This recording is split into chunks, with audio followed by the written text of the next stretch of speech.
আগরতলা স্বামী বিবেকানন্দ ময়দানে মুখ্যমন্ত্রী অধ্যাপক ডক্টর মানিক সাহা আগরতলা পুর নিগমের একাধিক উন্নয়ন প্রকল্প ও সম্পদের উদ্বোধন এবং শিলান্যাস করেন। অনুষ্ঠানে রাজ্যের মন্ত্রী, জনপ্রতিনিধি, আগরতলা পুর নিগমের প্রতিনিধি ও প্রশাসনের আধিকারিকরা উপস্থিত ছিলেন। শহরের পরিকাঠামো উন্নয়ন এবং নাগরিক পরিষেবা আরও আধুনিক ও সহজলভ্য করতে এই প্রকল্পগুলির সূচনা করা হয়।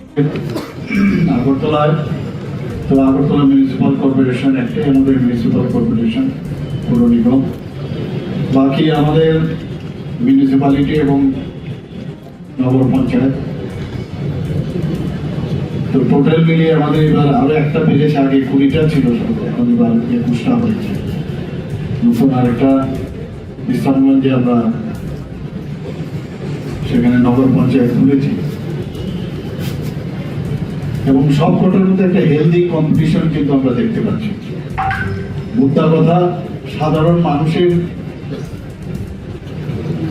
যে মিউনিসিপ্যালিটি বা নগর পঞ্চায়েত বা আমাদের পুর নিগমের থেকে যে আশা আকাঙ্ক্ষা, আমি সুন্দরভাবে বাঁচতে চাই, সুন্দরভাবে থাকতে চাই, স্মার্টলি আমি থাকতে চাই, স্মার্ট শহর হিসাবে যা দরকার, আমি বলবো যে এই ধরনের একটা কম্পিটিশন সবকটা যে আমাদের লোকাল বডি এর মধ্যে একটা কম্পিটিশন আমরা দেখতে পাচ্ছি। মানুষও সেটাকে উপলব্ধি করতে পেরেছে, মানুষও খুশি, কিন্তু স্যাটিসফ্যাকশন হচ্ছে স্কাই ইজ দ্য লিমিট।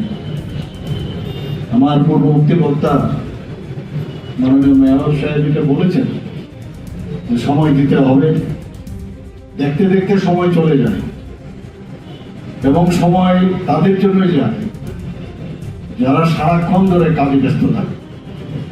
যারা কাজে ব্যস্ত থাকে না, আমরা দেখি অনেক সময় বিরোধীদের মাঝে মাঝে কাজ কম, কাজ যেহেতু কম, তো কোথায় কি একটা সুযোগ পাওয়া যায় কিনা সেটার দিকে তাকিয়ে থাকে, আর আমাদের এতে সময় শেষ হয়, আর আমরা কাজ করতে করতে সময় শেষ হয়ে যায়।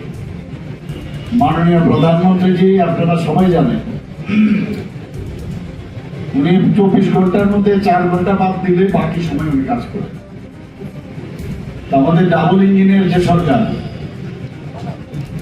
আমি তো ট্রিপল ইঞ্জিনের সরকার বলবো, কারণ আমাদের যে লোকাল বডিগুলো আমরা কিন্তু জয়যুক্ত হয়েছে আমাদের ভারতীয় জনতা পার্টির নেতৃত্বাধীন সরকার।